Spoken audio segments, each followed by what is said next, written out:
सुहाना देवी जी कर पसंद वाला गीत कर साथ रेकर फरमाइश वाला गीत कर साथ देखो ऋतु बसंत पहुंचल है और जब सरस्वती पूजा हवेला उकर बाद बसंत ऋतु का आगमन हवेला और हमरे होली और फगुआ कर भी शुरुआत कर देवीला। होली गीत चूंकि हमरे कर जे पारंपरिक गीत है हमरे वही बटे जाप फरमाइश करब सुहाना देवी से कायद को होली गीत भी सुनाबे तो बहुत खुशी कर बात हुई। चलो आखिरी आखिरी कर बेरा है झूमे का और नाचे कर बेरा है सबका आग्रह है झूमते रहो एंजॉय करते रहो सुहाना देवी जी का आवाज के सुनते रहो।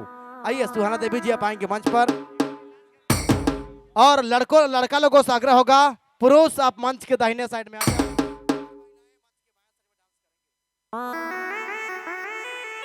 रोने कर प्यार आशीर्वाद और सपोर्ट मिली तो आए वाला साल में एक से भव्य कार्यक्रम का आयोजन हुई। शांति बनाए के रखो समिति का अपन सहयोग प्रदान करते रहो सुहाना देवी का आवाज के सुनते रहो झूमते रहो और नाचते रहो।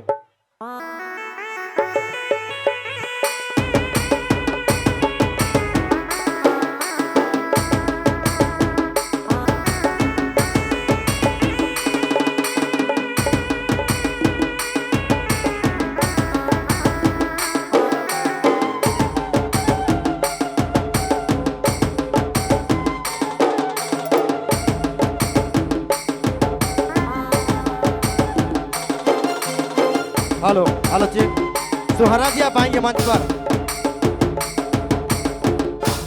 चलो आपने कर भी जो इंतजार रहे बेसब्री से हमरे कलाकारा के लगा थी आवाज सुहाना देवी कर खूबसूरत आवाज के सुनने कर बेरा हुआ थे रोने कर पसंद के शामिल करे कर बेरा हुआ थे।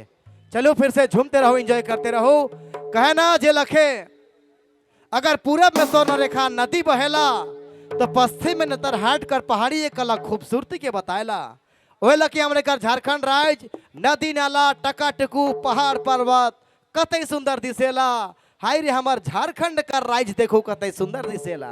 चलो इधर कला और संस्कृति ही कर मांदर कर थाप और बांसुरी कर ताम सुहाना देवी कर संगे सुनब हमरे।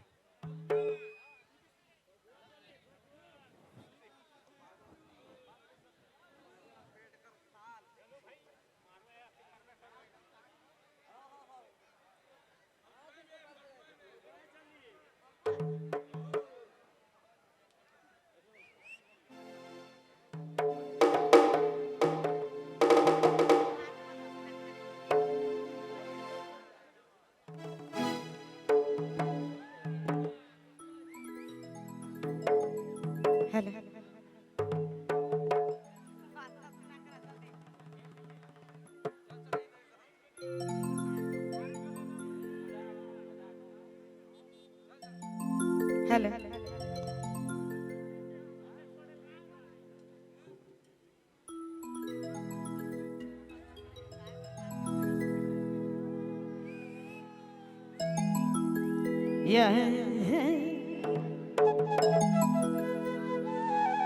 yeah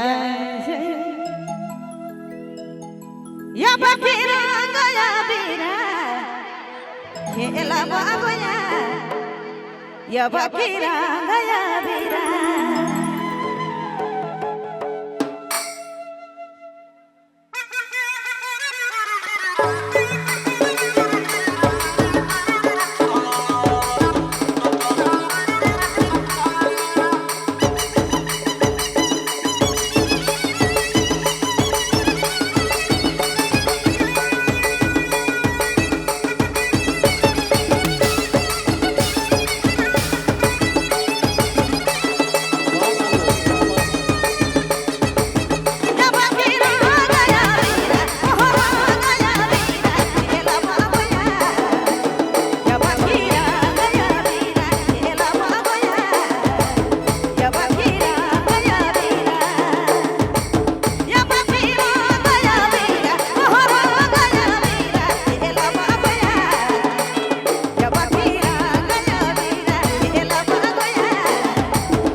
और मजा आया हो तो एक बार प्यार से तालियां हो जाए, तालियां प्यार से।